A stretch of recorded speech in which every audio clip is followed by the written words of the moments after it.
And good morning, everybody, and welcome to the Charity First Handicapping Challenge. Today, Friday, we got a long weekend. It's going to be fabulous. We got Martin Luther King Day Saturday tomorrow. Spectacular card.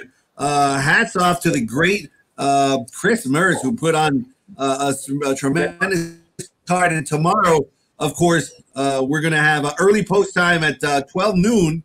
So that means our show here is going to be starting, earlier as well. We're going to start at 10 a.m. tomorrow morning. So definitely don't want to miss it. Another thing to remind everybody is that we got a great carryover in race number 1 today that you want to be a part of. Over 57,000 carried over in the Super High Five. And if you bet with First Bet, they're going to give you a $10 free bet with that Super High Five. So definitely get involved. Definitely get involved in First Bet if you can. And that Super High Five carryover again, over $57,000. Chappie, welcome to the show. What's going on? Hey, buddy. I'm definitely going to be involved in the Super High Five carryover. You got to. And then I was just looking over the card, especially for tomorrow. Like you said, 10 races, Cow Cup, full fields all day long, first post at noon, and a lot of handicapping to be done tonight because a lot of contentious good fields, a lot of good betting opportunities for tomorrow especially. Yeah, it's going to be a big weekend. And, again, Chris Mertz and the whole racing office did a great job, publicity, getting the word out. It's going to be a big weekend, and you definitely want to be a part of it. But right now, we're part of the Great Charity First Handicapping Challenge, and we got 2 fantastic guests here today that are going to try to get you some money, and we're going to try to raise money for charity. In this contest, if any of our players turn their $300 bankroll into over $1,000, that's extra money for Karma, who is going to be the charity that we're raising money for here.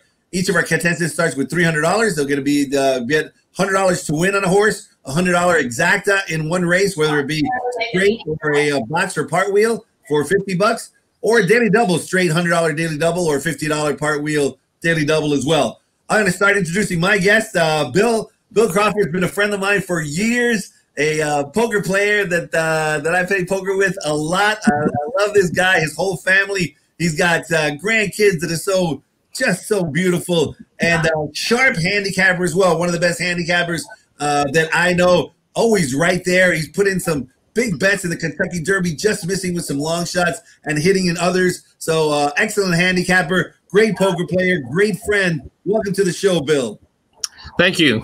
Appreciate it. All right, so Bill, tell us about your betting strategy. What is your strategy when you say, okay, today I'm going to go bet at the race? What are your favorite bets?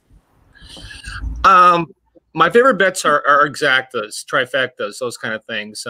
Trying to find a horse to put on top and deciding how many horses I want to put with it. I like when I'm at the track itself, I like looking at the tote board from the very beginning, seeing who gets early action, seeing what happens during the process of the betting.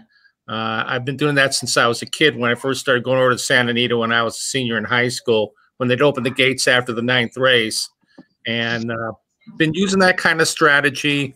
One of the basketball coaches owned horses way back then, and been going at it ever since I was that age, and been kind of using that, me and my little brother specifically. And I'm a tote board kind of watcher. But I also, look at workouts, look at trainers, look at riders. It's a myriad of things. All right. Well, hopefully that myriad of handicapping experience from back when you were in high school is going to help pay off and make some money for our listeners and watchers here on the Charity First Handicapping Challenge. Chappie, over to you and your guest that we know very well. Yeah, my man Jason Avila. He's a big-time player for years and years, a tournament guy. He's done very well in tournaments over the past, and very sharp handicapper. Jason, welcome back. I know you played in last year's event. How you been, buddy? Thanks, chap. Been good. Just hanging in there and watching a lot of races and starting to bet a little bit more here now that the new year started. But yeah, I've been doing good. I know that you concentrate a lot on the tournament play. Do you have any certain strategy depending on what the size of the field or pick and pray? If it's not, what are some of the ways you attack the tournaments? Yeah, for sure. There's so many different types of tournaments that you have to have a strategy going into them. For something like this is today, what we're doing for charity is cash. I would compare this to similar to what we would do at a cash tournament on track, which I think there's one tomorrow actually for the Pegasus that I'm going to be playing in. In a cash tournament like that, I try to find my strong opinion and really take advantage of the bankroll that you have to try to multiply that as many times as you can. When you're playing a pick and pray tournament where you're picking one horse at a time, it's a totally different strategy, and it's night and day compared to a cash game. So you kind of have to know, you have to really there's a lot of work to it, just like anything. If you want to succeed and be good at it, you have to do your homework, and you have to see what strategies work, what doesn't, maybe kind of try to find where you can zig when everybody else is zagging. So yeah, there's a lot, but today this is a little bit easier because we want to win some money for charity. And the bets are limited. So it takes a lot of the choice out of it. We just got to find some winners. Now, George, before we get into the betting, I just got to have Jason tell one quick story because he's a very savvy player, right? I mean, he's a good tournament player, been playing his whole life.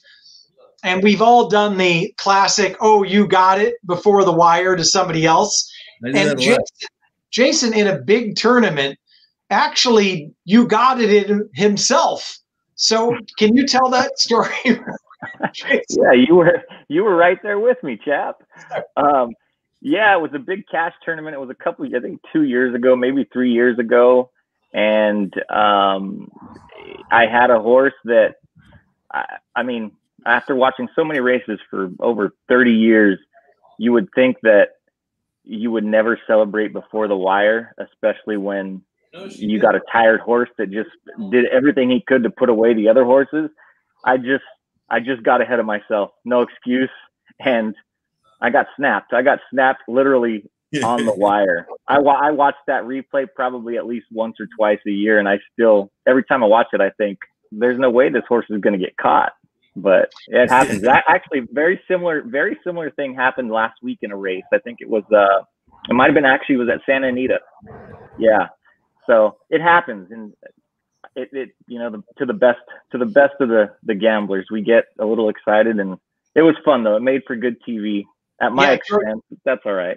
George, it was being televised, and I think it would have won him the tournament. And he turned around and walked away and was like, yes. And I happened to be standing right there, and I'm like, Jason, you might want to turn around. And he got caught on the last jump, and it cost him. And it was all on film too, as well. So yeah, I had a funny now. It wasn't funny at the time for Jason. No. I put in a couple of pick fives every now and then with our boss here, and a couple of times this week, last week, Olamaru was running against Destiny's Journey, and Olamaru just went right on by. And I started celebrating. Yeah, we got it. And then somehow Destiny's Journey came back and won. And my boss was like, "You're not allowed to cheer for horses anymore." The golden rule. Yeah. Right. It's time to make some money, ladies and gentlemen. We're going to start off with a $100 win bet. Bill Crawford, my good friend, put on your poker face, buddy. You got $100 to win. Which race are you going with and why? Well, the race that I'm going with is the second race. Okay. And you want my bet? Yeah. Okay, I'm going with Sign of the Cross. All right, $100 to win on Sign of the Cross. And why did you go with that one? Well, it's the thing that this took a long time for me to figure out here because I had different horses. I looked at every race. I mean, I looked at this thing for hours. And one of the things, if you know, and George knows me, my poker nickname is Mr. Sticky. And I've got a shirt that people gave me. If I'm in a hand and I like the hand, it takes a lot to get me off my hand. And I play a tremendous amount of poker, and as my wife does. And as I looked through the form last night, and I kept coming back to this horse, the one thing I wasn't real crazy about was that it was a vet scratch recently. But then I looked at it. I looked at the setup of the race. I looked at the speed of the race. I looked at the fact that it was getting my favorite guy, Flavien Prat. And I just think that I like how it's drawn. I like all the speed in front of it. I look at its past performances, and it just kept coming back to me. I looked at it this morning. I talked to my little brother who lives in Arizona, who plays every day. And I just kept coming back to him. I can't get off him. I'm Mr. Sticky. He's getting my $100 to win. All right, Mr. Sticky. He's sticking with Flavien Prat, a major jockey upgrade from an apprentice last time out. Yep. An apprentice got that gelding in all kinds of trouble. And so this time, Leonard Powell takes no chances. He goes to Flavien Prat, drops in class. I think it's an excellent bet. We're going to be sticking it to you. Me and Mr. Sticky, we're going to be sticking it to you, Jason, with a winner in the second race. Hopefully. All right, Jason. Jason, let's come right back at him. Where are you going with your $100 win bet and why? All right, I'm going to try to get out in front of him in the first race. I'm going with number 6, Looking So Lucky. You know, I was just talking to Tyler before we got on the call, and he started making me second guess myself. Last night I was set on this horse, and I like Bill's strategy. When he likes something, he sticks with it. I need to do that a little bit more often. So I'm gonna stick with my play. But I think this horse, I like the recency. I like the last race on the turf at Santa Anita. I think it's gonna do this horse some good. Everybody else is, well, with the exception of the outside horse, everyone is, to me, will probably need a race. I think Looking So Lucky is going to most likely get out there, if not on the lead, press the lead. And I just think that this horse has shown enough, and my speed figures that I use, I think that she has a little bit of an advantage of some of the others, especially the favorite. So I'm going to take a shot here and go with Looking So Lucky with Pereira for Alexis Barba. All right, so race 1, we got the 6, Looking So Lucky, 3-1, showed much more speed the last time. Hopefully use that speed to the advantage with the rails out at 30 feet. And George, we got a lot of action here with the winners in the first and second race. So we're setting the tone early. What about next with your next pick? Right. Let's move on. Before we ask for your exact pick, Bill, you said you've been going to the races since you were in high school. Any favorite horse of yours that sticks out over those years that you go, man, that was my favorite horse of all time? Do you have one?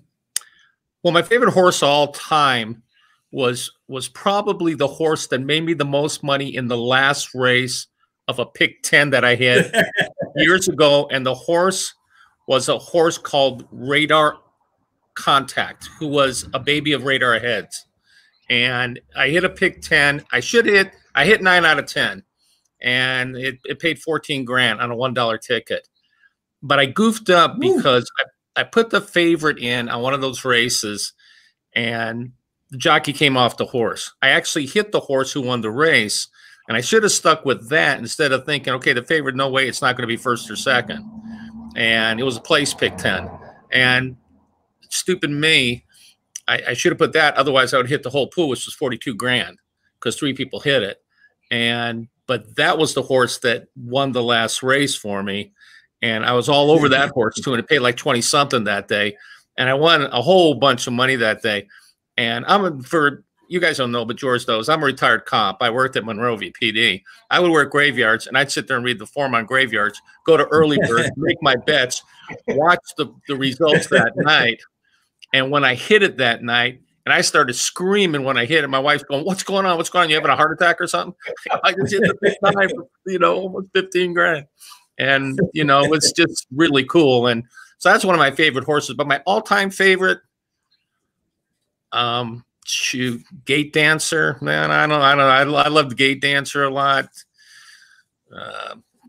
Vigors. There was an old Surefire when I was a kid, and I love. There's so many horses. I just love the track. I love horses. All right, you got a $100 exacta or a $50 box part wheel. Which race are you going to go in? Tell me your picks and why. Well, I'm going to do a $50 box, and it's going to be in the 4th race. I don't think it's going to pay a ton, but to me, it's kind of like I think it's a lock. The best I can tell, and you got it's the maiden special weight in the 4th, and Baffert's got a couple of horses, but I just think and it was hard to throw out one of these two because one of the 2 Baffert horses I think you got to rid of, and I think I'm going to toss Concert Tour because I think that Hozier, if that's how you say it, Hozier. I think he looks really, really decent, but I really like that Mr. Impossible too. I like his works. I like his pose position, sitting on the outside there. I think Sense Maker will probably go out close to the lead, and I think that's pretty much going to be 1-2. I think Mr. Impossible might actually win the race. I'm not positive. I think he'll be sitting right off him. I like the breeding. I like Rispoli up on him. So that's going to be my $50 box. All right. Race number 4, $50 box for Bill. 5-6 box with Mr. Impossible and Hozier, whatever. How do you pronounce that? All right. I think Mr. Impossible would be a bigger price than what he is right there, too. Yeah. I think he might be 92 or so. Tabor, owned by Tabor, who used to be or probably still is one of the owners for Bob Baffert. So that's kind of an interesting twist there. Chappie, let's go over to you. All right, Jason, where are we going with our $50 exacta box and why, buddy? We're going to go in the 7th race, and I'm going to play a $50 exacta 6 with 4-5. I'm going to put the 6 on top. I think that this horse for Peter Miller, Sambaye, the last race is a sprint on the dirt. I know the horse ran okay previously sprinting on the dirt, but I think what the horse really wants to do is go long on the turf. He has that high cruising speed. I don't think it's sprinter speed, and I think that last race sets him up well for this race. I think there's a couple. Ohio's a hard knocker, older horse. I mean, he's 10 years old, and he runs his heart out every single time. He's hard to bet against, but I think he's probably a step below the 6. And then I'm going to use the other Peter Miller, the 4, underneath. I think those are the 2 that should be underneath the 6, but I'm pretty confident here with the 6 winning this race. So I'm going to go 6 with 4-5. So Peter Miller, second off the layoff, stretching out back onto the turf, which looks like the preferred surface there. And you can't say anything bad about Peter Miller right now. Once again, having a tremendous meet, and he and Flavian Pratt put together winner after winner. It seems like last week they won every other race they ran. So very hot combination right now, right? Absolutely, yep. Absolutely. You know what else is hot is the Golden Hour Pick 4. We want to welcome Golden Gate back. Can't wait to hear Matt Dinnerman once again. I love that guy. Great to have Golden Gate back, and great to have one of my favorite bets, the Golden Hour Pick 4. It is a low 15% takeout. It starts in that race with Ohio and Sambaye. So definitely get involved if you can. It's a $1 bet, which many times leads to some really very nice payoffs because you can't quite spread as much as with the 50-cent denomination. So interesting bet, low takeout. Great to have Golden Gate back, and I encourage that. Great to see that Jeff is watching us, Bill. We have a weekly, like almost a daily poker game with Bill, nightly. Every night we play. And Jeff right there, he goes, nice hat, George. All right, Jeff. And Jeff is obviously one of our favorites in the poker tournament. And good to see that he's watching. And he's watching and waiting for you, Bill, to give your daily double. Where are you going and why? Okay, on the daily double, one thing I hate more than anything else is horses that continually burn money.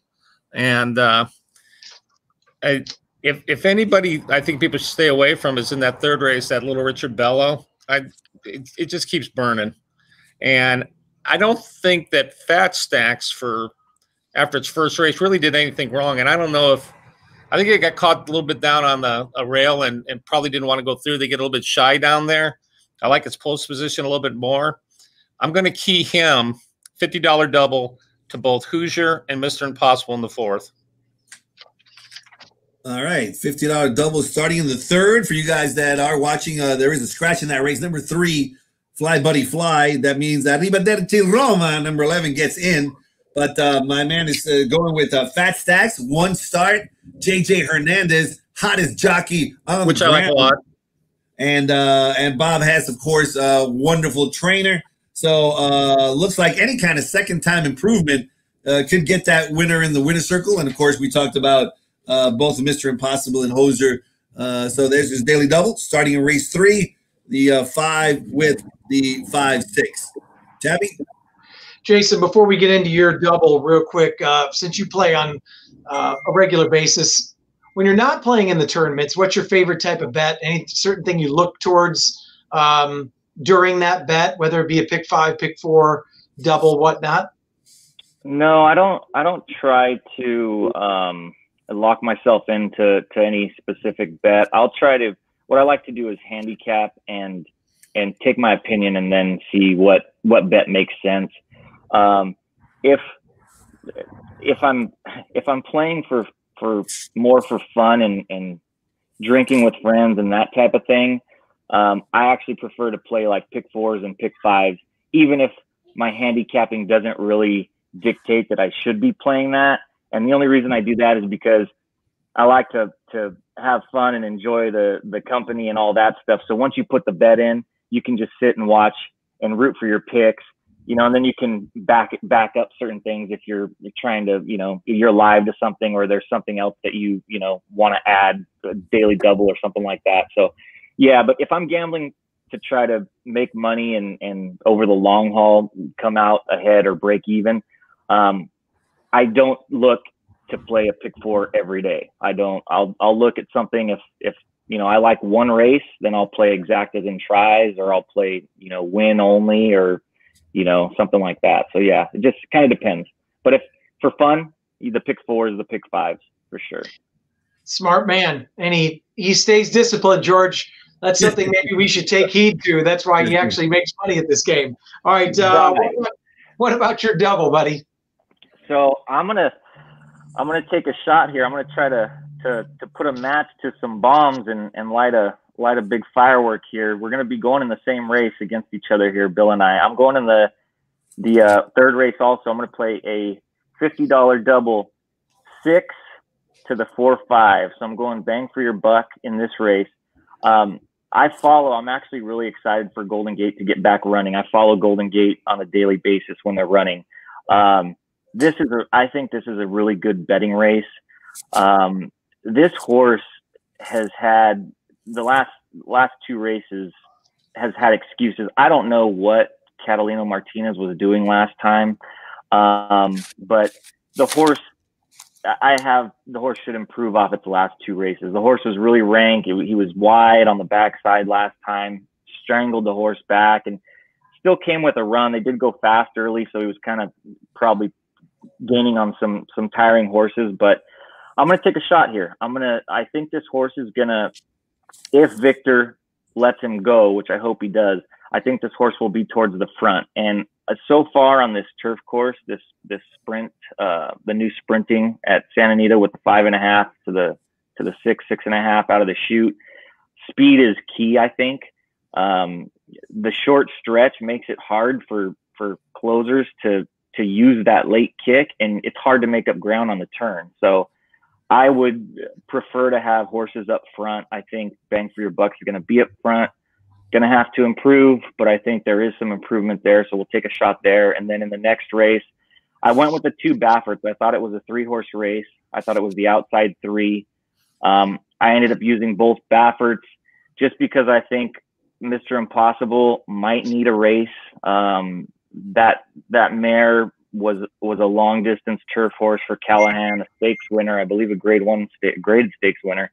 The horse is really big from what I'm reading on the workouts. So I'm going to take the 4 and the 5 and hope that Baffert can get me out of there with, his usual first-time starters that pop and run huge. So talking about bang for your buck, that's what we're looking for, Georgie. 15-1 in the morning line. Unusual heat trying the turf for the first time, which should hopefully hit this horse right between the eyes. So, and then we're taking the double to the 2 Bafferts. Makes sense. All right. We're going to throw a monkey wrench in here to our handicappers. They don't know it, but there's a tiebreaker. And in case you guys end up tied for whatever reason, the tiebreaker is we're going to pick a horse in race number 8. So the last race of the day today. So you guys start looking at race number 8 while we decide who goes first in that tiebreaker. Me and Chappie are going to go with our customary analytical rock, paper, scissors to see who gets first pick. But in case there's a tie, your horse just has to finish in front of your competitor's horse to move on to the next round. So, Chappie, ready? Okay, rock, paper, scissors. You win. All right, Jason goes first. Jason, race 8. Who's your pick? I just looked and I just realized that that horse is running that snapped me in that contest, Chappie, in the last race. Wow. So I'm going with the 5, Gryffindor. That's the one that got me. It would be the horse I was going to pick because I was looking at the. I almost put that in my bets too because I like the horse. But let me look for just a second here. Who else did I like in that race? Oh man, that horse owes you, Jason. You don't want to get to the tiebreaker, but just in case. Yeah. That horse I think are kind of slim. I think Gryffindor trained by Ryan Hansen, and Ryan Hansen's wife, Michelle Yu, will be our special guest here tomorrow on Chappie's team. I still haven't found somebody. I'm looking for somebody to compete against Michelle Yu, so I got to make some phone calls. Somebody good. Yeah, I'm going to try to find somebody good. And for those tuning in tomorrow, it's 10 o'clock, and Michelle Yu, not only a good handicapper, very competitive and very entertaining. The most competitive of any handicapper we've had on this handicapping challenge for charity. She really wants to win. So I'm going to have to try to find a worthy opponent for her tomorrow. I'll take Max in a Million. All right. Max in a Million with Tyler Bays is going to be the pick for Biddle in race number 8, but hopefully we will get to that. Hopefully both of our handicappers will make a lot of money for you guys listening. And for you guys listening, thanks once again. Don't forget, tomorrow, huge day, Cal Cup Day. First race at 12 noon. We're going to start our show at 10 in the morning. Also, $57,690 in the carryover, the Super High Five for race number 1 today. Plus, you get $10 towards that bet if you bet with first bet. So definitely get involved if you can there. Martin Luther King Day, Monday, we'll have special racing as well. So a jam-packed weekend here at Santa Anita, and we're glad that you're here with us. Chappie, any last words before we say goodbye? Yeah, I just want to thank our guests and looking forward to a great day today and a good 4-day week here. And tomorrow's card is unbelievable. So right after we get off this, it's time to start capping for the Cal Cup tomorrow, buddy. It's a good coffee. All right. Thank you, guys. Good luck. Thank you. Good luck, Phil. Good luck.